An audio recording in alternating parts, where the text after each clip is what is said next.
Hi friends, എല്ലാവർക്കും നമ്മുടെ ചാനലിലേക്ക് സ്വാഗതം. അപ്പോൾ കർക്കിടക മാസമൊക്കെയാണ്. അപ്പോൾ നമ്മൾ ഇന്ന് കർക്കിടക സ്പെഷ്യൽ ആയിട്ടുള്ള ഒരു ഔഷധത്താളിയാണ് കേട്ടോ ചെയ്യാൻ വേണ്ടി പോകുന്നത്. അപ്പോൾ നമ്മൾ കുറേ ദിവസമായി ഇപ്പോൾ വീഡിയോസൊക്കെ ചെയ്തിട്ട് നല്ല മഴയായിരുന്നു കേട്ടോ. പുറത്തിറങ്ങാൻ പറ്റാത്ത രീതിയിലുള്ള മഴയായിരുന്നു. ഒരാഴ്ചയായിട്ട് അടഞ്ഞ മഴ തന്നെയായിരുന്നു കേട്ടോ. അപ്പോൾ ഇന്നിപ്പോൾ മഴയ്ക്ക് ലേശം ഒരു കുറവുണ്ട്. മഴ പെയ്യുന്നുണ്ട് എങ്കിലും ചെറിയൊരു കുറവുണ്ട് കേട്ടോ. ചെറിയതായിട്ട് രാവിലെ ചെറിയൊരു വെയിലൊക്കെ വന്നിട്ടുണ്ടായിരുന്നു. അപ്പോൾ എല്ലായിടത്തും മഴയാണെന്ന് അറിയാം. അപ്പോൾ എല്ലാവരും സേഫായിട്ട് ഇരിക്കുക. അപ്പോൾ നമുക്ക് ഇന്ന് കർക്കിടക സ്പെഷ്യൽ ആയിട്ടുള്ള ഒരു ഔഷധത്താളി നമുക്ക് ചെയ്യാം. അപ്പോൾ നമ്മുടെ താളി തയ്യാറാക്കാൻ വേണ്ടിയിട്ട് നമുക്ക് ആദ്യം തന്നെ വേണ്ടത് പൂവാങ്കുറുന്തലാണ്. നമ്മൾ പൂവാങ്കുറുന്തൽ അങ്ങനെയൊക്കെ നമ്മൾ പറയില്ല. ഏറ്റവും നല്ലതാണ് കേട്ടോ. ഒരുപാട് ഔഷധ ഗുണങ്ങളൊക്കെ ഉള്ളതാണ്. നമ്മുടെ എണ്ണ തയ്യാറാക്കുന്നതിലൊക്കെ നമ്മളിത് ഉപയോഗിച്ചിട്ടുണ്ട്. അപ്പോൾ നിങ്ങളുടെ കയ്യിലുണ്ടെങ്കിൽ നമ്മുടെ താളിയിൽ നിങ്ങൾ എന്തായാലും ഉപയോഗിക്കുക. അപ്പോൾ ഒറ്റ യൂസിന് ഒരു 5-8 തണ്ടോളമൊക്കെ മതിയാവും കേട്ടോ. അതിൻ്റെ കൂട്ടത്തിൽ പൂവുണ്ടെങ്കിൽ അതും കൂടി ഉപയോഗിക്കുന്നത് ഏറ്റവും നല്ലതാണ്. പിന്നെ കഴിഞ്ഞ തവണയൊക്കെ നമ്മൾ കർക്കിടക സ്പെഷ്യൽ ഔഷധത്താളിയൊക്കെ തയ്യാറാക്കുന്ന സമയത്ത് ഒരുപാട് ഇൻഗ്രീഡിയൻസ് ചേർത്തിട്ടാണ് നമ്മൾ തയ്യാറാക്കിയിട്ടുണ്ടായിരുന്നത്.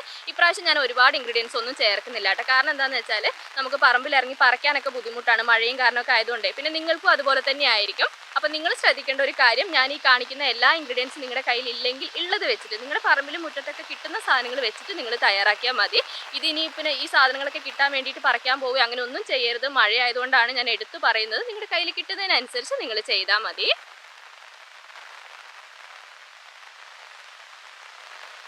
അപ്പോൾ നമുക്ക് അടുത്തതായിട്ട് വേണ്ടത് കീഴാർനെല്ലിയാണ് കേട്ടോ. കീഴാർനെല്ലി ഇന്ന് എനിക്ക് അധികം ഒന്നുമില്ല. ഞാനിവിടെ ഒരു 2 തൈ ഞാൻ കണ്ടുവച്ചിട്ടുണ്ടായിരുന്നു കേട്ടോ. എനിക്ക് തോന്നുന്നു കീഴാർനെല്ലിയൊക്കെ ഉണ്ടാവുന്ന ഒരു സമയമാണ് ഇപ്പോൾ. പക്ഷെ അങ്ങനെ എന്താ പറയുക, പൊന്തി വരാനുള്ള ഒരു സമയം ആയിട്ടില്ല.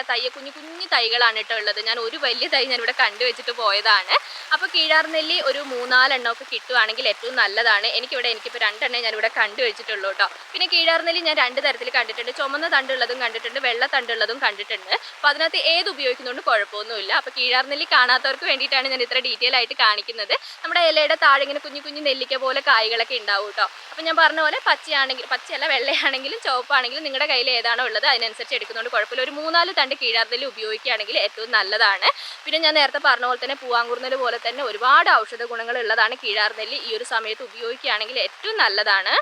പിന്നെ നമ്മുടെ താളിയിലേക്ക് നമുക്ക് അടുത്തതായിട്ട് വേണ്ടത് കറിവേപ്പിലയാണ്. അപ്പോൾ കറിവേപ്പില നമ്മൾ ഒരുപാടൊന്നും എടുക്കേണ്ട ആവശ്യമില്ല. ഒരു 3 തണ്ട് അല്ലെങ്കിൽ 2 തണ്ടൊക്കെ എടുത്താൽ മതി കേട്ടോ.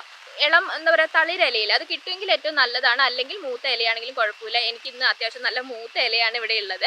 പിന്നെ നമ്മുടെ ഈ ഒരു താളിയിൽ നമ്മളിപ്പോൾ ഒരു 3 ഇൻഗ്രീഡിയൻസ് നമ്മൾ എടുത്തല്ലോ. അതിൻ്റെ കൂട്ടത്തിൽ തന്നെ നിങ്ങൾക്ക് വേണമെങ്കിൽ കയ്യൂന്നി ഉണ്ടെങ്കിൽ കയ്യൂന്നി ചേർത്ത് കൊടുക്കാം. പിന്നെ നീലിയമരി ഉണ്ടല്ലോ, നീലിയമരിയൊക്കെ ചേർക്കുന്നത് ഏറ്റവും നല്ലതാണ്.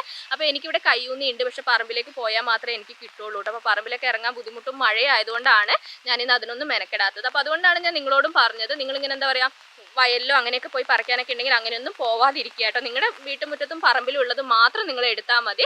വേറെ ഒരു സാധനങ്ങളും വേണമെന്ന് നിർബന്ധമില്ല. നമ്മുടെ ഒരു വീഡിയോയിൽ ഞാനിങ്ങനെ ഇന്ന സാധനം വേണം നിർബന്ധമായിട്ട് ഞാൻ ഒരിക്കലും പറയലില്ല. നിങ്ങളുടെ കയ്യിൽ എന്താണോ ഉള്ളത് അത് ഉപയോഗിച്ചിട്ട് നിങ്ങൾ തയ്യാറാക്കിയാൽ മതി. അപ്പം ഞാനിതാ ഒരു 3 തണ്ട് അളവിൽ കറിവേപ്പിലയും കൂടി എടുത്തിട്ടുണ്ട് കേട്ടോ. ഞാൻ ഇങ്ങനെ കമൻസുകൾ ഒരുപാട് കാണുന്നതിന് കമൻസിലൂടെ എല്ലാവരും പറയും, ചേച്ചി ഹെയർ പാക്ക് ഒക്കെ തയ്യാറാക്കുന്ന സമയത്ത് അതൊക്കെ പറിക്കുന്നതൊക്കെ കാണിക്കണം എന്നുള്ളത്. മഴയത്ത് ഞാൻ ഇപ്പോൾ കാണുന്നില്ല, ഭയങ്കര റിസ്ക് ആണ് കേട്ടോ. നമ്മളിങ്ങനെ പോയി പറിച്ചിട്ടൊക്കെ വീഡിയോസ് ചെയ്യാന്ന് പറഞ്ഞാൽ ഭയങ്കര റിസ്ക് ആണ്. അതുകൊണ്ടാണ് കേട്ടോ ഞാനിപ്പോൾ അങ്ങനത്തെ വീഡിയോസ് ഒന്നും കൂടുതലായിട്ട് ചെയ്യാത്തത്. അപ്പോൾ ഞാൻ പറ്റുന്നത് പോലെ ഞാൻ എന്തായാലും ഏതെങ്കിലുമൊക്കെ നമ്മൾ അടുത്തുള്ള ഇൻഗ്രീഡിയൻസ് ഒക്കെ ആണെങ്കിൽ അതൊക്കെ പറിച്ച് വീഡിയോസൊക്കെ പാക്ക് തയ്യാറാക്കുന്ന വീഡിയോസ് എന്തായാലും നമുക്ക് ആ രീതിയിലൊക്കെ നമുക്ക് ചെയ്യാം കേട്ടോ. ഇനി നമുക്ക് അടുത്തതായിട്ട് വേണ്ട എന്താണെന്ന് വെച്ചാൽ തുളസിയാണ്. നമ്മൾ ഔഷധത്താളി എന്ന് പറയുമ്പോൾ നമുക്ക് ഒരിക്കലും ഒഴിവാക്കാൻ പറ്റാത്തൊരു ഇൻഗ്രീഡിയൻ്റ് എന്ന് പറയുന്നത് തുളസിയാണ് കേട്ടോ. അപ്പോൾ തുളസി ഒരുപാടൊന്നും ആവശ്യമില്ല. ഒരു 4-5 തണ്ട് തുളസി എടുക്കാം. ഇപ്പോൾ നമ്മൾ ഈ ഒരു സമയത്ത് തയ്യാറാക്കുന്ന ഏത് ഹെയർ പാക്കിലും നിങ്ങൾക്ക് തുളസി ചേർക്കുകയാണെങ്കിൽ നല്ലതാണ് കേട്ടോ. കാരണം നമ്മുടെ സ്കാൽപ്പിൽ എന്തെങ്കിലും തരത്തിൽ ഇൻഫെക്ഷനും കാര്യങ്ങളൊക്കെ ഉണ്ടെങ്കിൽ അത് കളയാനും ഇൻഫെക്ഷനും കാര്യങ്ങളൊക്കെ വരാതിരിക്കാനും തുളസി നന്നായിട്ട് സഹായിക്കുന്നുണ്ട്. അത് മാത്രമല്ല, നമ്മൾ താളി ആയിക്കോട്ടെ, ഹെയർ പാക്ക് ആയിക്കോട്ടെ, ഹെയർ ഗ്രോത്ത് വാട്ടർ ആയിക്കോട്ടെ, അതിനൊക്കെ നല്ലൊരു സ്മെല്ല് തരാനും തുളസി നന്നായിട്ട് സഹായിക്കുന്നുണ്ട്. അപ്പോൾ ഒരു 3-4 തണ്ട് തുളസി കൂടി എടുക്കുക. പിന്നെ നമുക്ക് അടുത്തതായിട്ട് വേണ്ടത് നമ്മുടെ മെയിൻ ആയിട്ടുള്ള ഇൻഗ്രീഡിയൻ്റ് ആണ്. നമ്മളിപ്പോൾ ഔഷധത്താളിക്ക് വേണ്ടിയിട്ടുള്ള മറ്റു സാധനങ്ങളൊക്കെ നമ്മൾ എടുത്തു, പക്ഷേ താളി ഐറ്റംസ് ഒന്നും തന്നെ നമ്മൾ എടുത്തിട്ടില്ല. അപ്പോൾ ഏതെങ്കിലും ഒരു താളി ഐറ്റംസ് നമുക്ക് എടുക്കണം. അതിന് വേണ്ടിയിട്ട് ഞാനിന്നിവിടെ ചെമ്പരത്തിയിലയാണ് കേട്ടോ എടുക്കുന്നത്. ചെമ്പരത്തിപ്പൂ ഒന്നുമില്ല, അതുകൊണ്ട് ചെമ്പരത്തിയില മാത്രമേ ഞാൻ എടുക്കുന്നുള്ളൂ. അപ്പോൾ താളി ഐറ്റംസ് നിങ്ങൾക്ക് ഏത് വേണമെങ്കിലും ഉപയോഗിക്കാം കേട്ടോ. നമ്മൾ പാടത്താളി ചെയ്തിട്ടുണ്ട്, പിന്നെ വട്ടക്കുറുന്തോട്ടിയുടെ താളി ചെയ്തിട്ടുണ്ട്. അപ്പോൾ ഏത് താളി വേണമെങ്കിലും നിങ്ങൾക്ക് ഉപയോഗിക്കാം. എനിക്കിന്ന് പാടത്താളിയും വട്ടക്കുറുന്തോട്ടിയും ഒന്നും പറിക്കാൻ പോകാനുള്ളൊരു സിറ്റുവേഷൻ ഇല്ലാത്തതുകൊണ്ട് ഞാൻ ചെമ്പരത്തിയില എടുക്കണം. ചെമ്പരത്തിയില മോശമാണെന്നല്ല കേട്ടോ, ചെമ്പരത്തി ഏറ്റവും നല്ലതാണ്. അപ്പോൾ ചെമ്പരത്തിയുടെ കൂട്ടത്തിൽ ചെമ്പരത്തിയുടെ പൂ കൂടി കിട്ടുമെങ്കിൽ ഏറ്റവും നല്ലതാണ്. പക്ഷേ ചെമ്പരത്തി പൂ പറിക്കാൻ പോകാൻ പറ്റാത്തതുകൊണ്ട് ചെമ്പരത്തിയില മാത്രമേ ഞാൻ എടുക്കുന്നുള്ളൂ. ഒരുപാട് അളവിലൊന്നും ആവശ്യമില്ല കേട്ടോ. ഒരു കണക്ക് പറയുകയാണെങ്കിൽ ഒരു 5-8 ഇല, അത്ര ഇല നിങ്ങൾ എടുത്താൽ മതി. അപ്പോൾ നമ്മുടെ ഇന്നത്തെ താളിക്ക് വേണ്ടിയിട്ടുള്ള എല്ലാ ഇൻഗ്രീഡിയൻസും നമ്മളിപ്പോൾ പറിച്ചെടുത്തിട്ടുണ്ട്. ഇത്രയും ഇൻഗ്രീഡിയൻസ് വെച്ചിട്ടാണ് നമ്മൾ ഇന്ന് താളി തയ്യാറാക്കുന്നത്. അപ്പോൾ വേഗം പോയിട്ട് നമ്മുടെ ഇന്നത്തെ ഔഷധത്താളി നമുക്ക് തയ്യാറാക്കാം.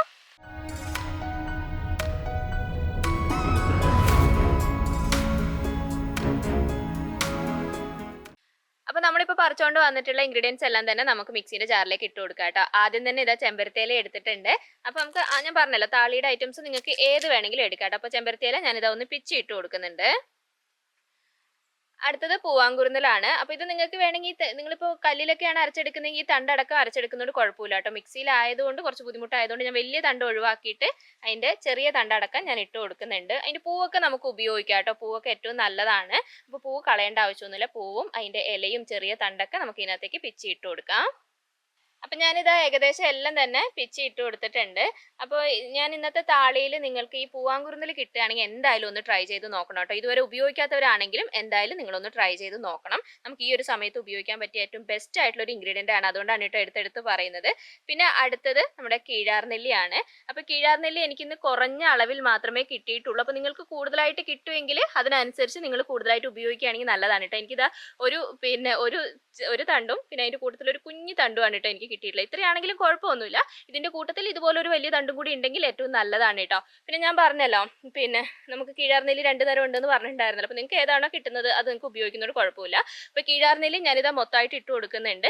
കീഴാർനെല്ലിയുടെ വേരടക്കം എല്ലാവരും ഉപയോഗിക്കട്ടെ. വേര് നിറച്ചും ചെളി ആയതുകൊണ്ടാണ് ഞാൻ വേര് അവിടെ നിന്ന് കട്ട് ചെയ്ത് കളഞ്ഞത്. അപ്പോൾ അതിൻ്റെ തണ്ടും അതിൻ്റെ കായും ഇലയും അടക്കം ഞാൻ ഇതിനകത്തേക്ക് ഇട്ട് കൊടുക്കുന്നുണ്ട്. പിന്നെ അടുത്തത് കറിവേപ്പില പിന്നെ തളിരിലയാണെങ്കിലും കുഴപ്പമൊന്നുമില്ല കേട്ടോ. ഇവിടെ അത്യാവശ്യം എല്ലാം നന്നായിട്ട് മൂത്തിട്ടുണ്ട്. അപ്പോൾ തണ്ട് ഒഴിവാക്കിയിട്ട് അതിൻ്റെ ഇല മാത്രമായിട്ട് ഇട്ട് കൊടുക്കാം. പിന്നെ തുളസി ഞാനിതാ ഒരു 4-5 തണ്ട് എടുത്തിട്ടുണ്ട്. ജസ്റ്റ് ഒന്ന് പിച്ചിയിട്ട് ആ തണ്ട് അടക്കം തന്നെ നമുക്ക് ഇതിനകത്തേക്ക് ഇട്ട് കൊടുക്കാം കേട്ടോ. അപ്പോൾ ഇത്രയും ഇൻഗ്രീഡിയൻസ് ആണ് നമ്മുടെ ഇന്നത്തെ താളി തയ്യാറാക്കാൻ വേണ്ടിയിട്ട് നമ്മൾ എടുക്കുന്നത്. അപ്പോൾ ഇനി നമുക്ക് ഇതിനകത്തേക്ക് വെള്ളം ചേർത്ത് കൊടുക്കാം കേട്ടോ. നിങ്ങൾക്ക് എത്രമാത്രം താളി വേണോ അതിനനുസരിച്ച് നിങ്ങൾക്ക് വെള്ളം ചേർത്ത് കൊടുക്കാം. ഞാനിവിടെ ഏകദേശം 1 ഗ്ലാസ് അളവിൽ വെള്ളം ചേർത്ത് കൊടുത്തിട്ടുണ്ട്. ഇനി നമുക്കിത് നന്നായിട്ടൊന്ന് അരച്ചെടുക്കണം കേട്ടോ. അപ്പോൾ ഞാനിതൊന്ന് അരച്ചെടുത്തിട്ട് വരാം. അപ്പം ഞാനിതാ താളി നന്നായിട്ട് തന്നെ അരച്ചെടുത്തിട്ടുണ്ട്. ഇനി നമുക്കൊരു തുണി ഉപയോഗിച്ചിട്ട് അരിച്ചെടുക്കാം കേട്ടോ. അരിച്ചെടുക്കാതെ ഒരിക്കലും നമ്മുടെ താളി നിങ്ങൾ ഡയറക്റ്റ് ആയിട്ട് ഉപയോഗിക്കരുത്. കാരണം എങ്ങനെയായാലും അതിനകത്ത് പൊടി ഉണ്ടാവും. അത് നമ്മുടെ സ്കാൽപ്പിൽ പറ്റി പിടിക്കും. അപ്പോൾ ഒരു തുണി ഉപയോഗിച്ച് നല്ല വൃത്തിയായിട്ട് തന്നെ അരിച്ചെടുക്കുക. അപ്പോൾ ഇതാ നമ്മുടെ താളി ഇവിടെ റെഡി ആയിട്ടുണ്ട് കേട്ടോ. അപ്പോൾ ഞാൻ പറഞ്ഞ പോലെ തന്നെ നിങ്ങൾക്ക് നീലിയാമരിയോ അല്ലെങ്കിൽ കയ്യൂന്നി അങ്ങനെയൊക്കെ ഉണ്ടെങ്കിൽ ചേർത്ത് കൊടുക്കുകയാണെങ്കിൽ ഏറ്റവും നല്ലതാണ്. നീലിയാമരിയൊക്കെ ഉണ്ടെങ്കിൽ നമ്മുടെ താളിയുടെ കളർ തന്നെ വേറെ ആയിരിക്കും കേട്ടോ. അപ്പോൾ ഇനി നമുക്കിത് സ്കാൽപ്പിലും മുടിയിലൊക്കെ നന്നായിട്ട് തേച്ച് കൊടുക്കാം.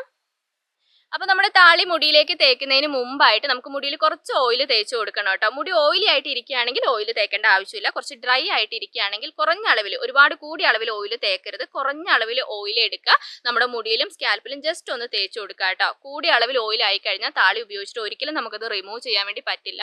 അപ്പോൾ ആ ഒരു കുറഞ്ഞ അളവിൽ മാത്രമേ നിങ്ങൾ ഓയിൽ മുടിയിൽ തേച്ച് കൊടുക്കാൻ പാടുള്ളൂ.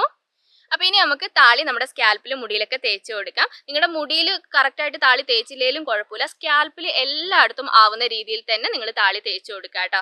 കാരണം ഇതൊരു ഔഷധ താളിയാണ്. ഒരുപാട് ഔഷധങ്ങളൊക്കെ ചേർത്തിട്ട് നമ്മൾ തയ്യാറാക്കുന്ന ഒരു താളിയാണ്. അപ്പോൾ അതുകൊണ്ട് തന്നെ നമുക്ക് ഈ ഒരു സമയത്ത് ഉണ്ടാകുന്ന മുടി കൊഴിച്ചിലായിക്കോട്ടെ, താരൻ്റെ പ്രശ്നം ആയിക്കോട്ടെ, സ്കാൽപ്പിൽ വേറെ എന്തെങ്കിലും ഇൻഫെക്ഷനോ കാര്യങ്ങളോ എന്തോ ആയിക്കോട്ടെ, അതൊക്കെ മാറ്റിയെടുത്തിട്ട് നമുക്ക് ഹെയറിനൊരു റീഗ്രോത്ത് തരാൻ സഹായിക്കുന്ന ഏറ്റവും ബെസ്റ്റ് ആയിട്ടുള്ള ഒരു താളിയാണിത്. അപ്പോൾ നിങ്ങൾ സ്കാൽപ്പിൽ എല്ലായിടത്തും നന്നായിട്ട് തന്നെ നിങ്ങളിത് തേച്ച് കൊടുക്കുക. ബാക്കിയുള്ളത് മുടിയിലേക്ക് തേച്ചാൽ മതി കേട്ടോ. താളി ഉണ്ടെങ്കിൽ മുടിയിലേക്ക് തേച്ചാൽ മതി, അല്ലെങ്കിൽ മുടിയിൽ തേച്ചില്ലെങ്കിലും കുഴപ്പമില്ല. സ്കാൽപ്പിൽ എല്ലായിടത്തും തേച്ചിട്ട് കൈ കൊണ്ട് നന്നായിട്ടൊന്ന് മസാജ് ചെയ്തിട്ട് ഒന്ന് പിഴിഞ്ഞു കൊടുത്താൽ തന്നെ ബാക്കിയുള്ളത് നമ്മുടെ മുടിയിലേക്ക് വന്നോളും. ആ ഒരു രീതിയിൽ നിങ്ങൾ നന്നായിട്ട് തേച്ച് കൊടുക്കുക.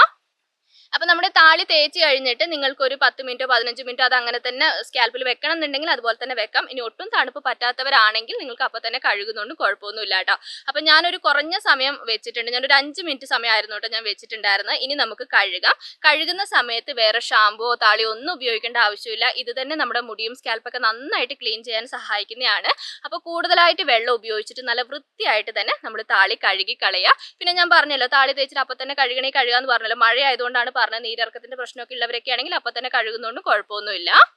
അപ്പൊ ഈ ഒരു താളി നിങ്ങൾക്ക് ആഴ്ചയിൽ ഒരു 2 തവണയോ 3 തവണയൊക്കെ ചെയ്യുന്നതുകൊണ്ട് ഒരു കുഴപ്പമില്ല കേട്ടോ. താളി ആയതുകൊണ്ട് തന്നെ ലൈറ്റ് ആയിട്ടുള്ള പാക്കാണ്. അപ്പോൾ ഒരു 3 തവണയൊന്നും ചെയ്യുന്നതുകൊണ്ട് കുഴപ്പമില്ല. ഡെയിലി ഉപയോഗിക്കുന്നതിനേക്കാളും കുറച്ച് എന്താ പറയുക, ഒരു ദിവസം ഗ്യാപ്പ് ഒക്കെ കൊടുത്തിട്ട് നിങ്ങൾ ഉപയോഗിക്കുകയാണെങ്കിൽ നല്ലതാണ്. പ്രത്യേകിച്ച് ഈ ഒരു മഴക്കാലത്ത്, ഈ ഒരു കർക്കിടക സമയത്ത് നിങ്ങൾ ഇതുപോലെയുള്ള ഔഷധങ്ങളൊക്കെ ഉപയോഗിച്ചുള്ള താളി, ഹെയർ പാക്കുകൾ, ഹെയർ ഗ്രോത്ത് വാട്ടർ ഒക്കെ ഉപയോഗിക്കുകയാണെങ്കിൽ നമുക്ക് അതിൻ്റെതായിട്ടുള്ള ഒരു റിസൾട്ട് നന്നായിട്ട് അറിയാൻ വേണ്ടി പറ്റും കേട്ടോ. നമ്മൾ എപ്പോഴും പറയില്ലേ കർക്കിടക മാസത്തിലൊക്കെ നമുക്ക് എന്തെങ്കിലും ചെയ്താൽ അത് പെട്ടെന്ന് അറിയാൻ വേണ്ടി പറ്റുമെന്ന് പറയില്ലേ, അതുപോലെ തന്നെയാണ് കേട്ടോ മുടിയിൽ. നിങ്ങൾ കറക്റ്റായിട്ട് ഹെയർ കെയർ റുട്ടീനും കാര്യങ്ങളൊക്കെ ഫോളോ ചെയ്യുകയാണെങ്കിൽ അതിൻ്റെതായിട്ടുള്ള റിസൾട്ട് എന്തായാലും കിട്ടും.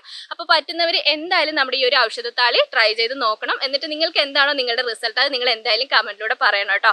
അപ്പം നമ്മുടെ ഇന്നത്തെ വീഡിയോ ഇത്രയൊക്കെയാണ് ഉള്ളത്. നിങ്ങൾക്ക് ഇഷ്ടപ്പെട്ട് കാണുമെന്ന് ഞാൻ വിചാരിക്കുന്നു. ഇഷ്ടപ്പെട്ടിട്ടുണ്ടെങ്കിൽ ഞാൻ എപ്പോഴും പറയുന്ന പോലെ തന്നെ ലൈക്ക് ചെയ്യാനും ഷെയർ ചെയ്യാനും കമൻറ്റ് ചെയ്യാനും മറക്കരുത്.